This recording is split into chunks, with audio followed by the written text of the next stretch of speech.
Next டிசைனுக்கு நான் peacock மாதிரி போட்டுக்க போகிறேன். ஸோ அதுக்கு ஃபர்ஸ்ட்டு நம்ம மேங்கோ டிசைன் தானே போடுவோம். ஸோ அதுக்கு அந்த எஸ் ஷேப் போட்டுட்டு அதோட இந்த சியை கனெக்ட் பண்ணி அந்த பாடி பார்ட் கொண்டு வந்துட்டேன்.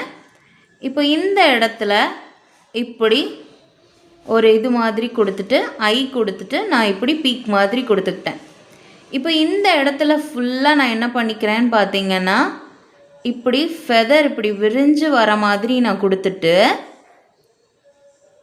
ஓகேவா, இந்த மாதிரி வர மாதிரி நான் கொடுத்துட்டு இந்த மாதிரி ஒரு குட்டி இப்படி போடுவோம்ல, இந்த மாதிரி ஃபுல்லாக நான் கொடுத்துக்கிறேன். ஓகேவா,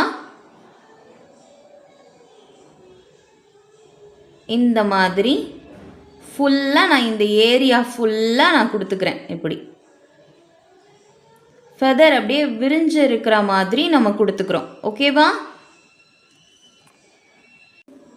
இந்த மாதிரி மேங்கோ டிசைன் கொடுத்துட்டு அதுக்கு ஹெட் பார்ட் வரைஞ்சிட்டு நான் கீழே ஃபுல்லாக ஃபெதர்ஸ் மாதிரி கொடுத்துக்கிட்டேன். இந்த இடத்துல நெக் ஏரியாவில் இப்படி ஃபுல்லாக நான் ஃபில் பண்ணிக்கிட்டேன். இந்த இடத்துல நான் இப்படி ஒரு இது கொடுத்துட்டு உள்ளே இந்த ஏரியா ஃபுல்லாக நான் ஷேட் பண்ணிக்க போகிறேன்.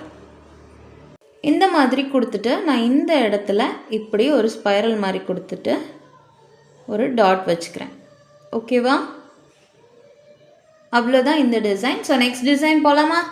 நெக்ஸ்ட் டிசைன் நம்ம ஒரு நெகட்டிவ் ஸ்பேஸ் ஃபில்லிங்ஸ் வச்சு தான் பார்க்க போகிறோம். ஸோ அதுக்கு ஆஸ் யூஷுவல் ஒரு லைன், திரும்ப ஒரு திக் லைன், அதுக்கு மேலே திரும்ப ஒரு லைன் ப்ளஸ் ஹம்ஸ் கொடுத்துட்டு கீழே நம்ம ஸ்பைரலும் லீவ்ஸும் வச்சு தான் இந்த டிசைனை நம்ம இந்த நெகட்டிவ் ஸ்பேஸ் ஃபில்லிங்ஸ் வச்சு இந்த டிசைன் போட போகிறோம். இதுக்கு நான் இப்படி சைடில் இருந்து இப்படி ஒரு ஸ்பைரல் கொடுத்துக்க போகிறேன். கொடுத்துட்டு திரும்ப இங்கேருந்து இப்படி கொடுத்துட்டு இந்த இடத்துல நான் லீவ்ஸ் மாதிரி கொடுத்துட்டு இப்படி ஸ்பேஸ் விட்டு நான் கொடுத்துட்டு உள்ள ஒரு லைன் கொடுத்துக்கிறேன். ஓகேவா, அதே மாதிரி இந்த சைட் கொடுத்துக்க போகிறோம். மாதிரி டிசைன் பண்ணிவிட்டு ரிமைனிங் ஏரியாஸ் ஃபுல்லாக ஃபில் பண்ணிக்க போகிறோம். அங்கங்கே கேப் இருந்துச்சுன்னா இந்த மாதிரி குட்டி குட்டி சர்க்கிள் கொடுத்துட்டு ரிமைனிங் ஏரியாஸ் ஃபில் பண்ணிக்கோங்க. ஓகேவா, ஸோ நெக்ஸ்ட் டிசைன் போகலாமா? ஃபுல்லாக கம்ப்ளீட் பண்ணதுக்கப்புறம் இந்த டிசைனோட அவுட்புட் இப்படி தான் இருக்கும். நெக்ஸ்ட் டிசைனுக்கு நான் ஃப்ளவர்ஸ் அண்ட் சர்க்கிள் வச்சு இந்த நெகட்டிவ் ஸ்பேஸ் ஃபில்லிங்ஸ் போட்டுக்க போகிறேன். ஸோ அதுக்கு இப்போ போடுறேன் பாருங்கள், இந்த மாதிரி ஒரு சர்க்கிள் போட்டுட்டு பிக் ஹம்ப் வச்சு நான் ஃப்ளவர்ஸ் ஃப்ரேம் பண்ணிக்கிறேன். ரிமைனிங் எம்டி ஸ்பேஸில் நான் கர்வ்ஸ் கொடுத்து ஃபில் பண்ணிக்கிறேன். டிசைனோட அவுட்புட் இப்படி தான் இருக்கும்.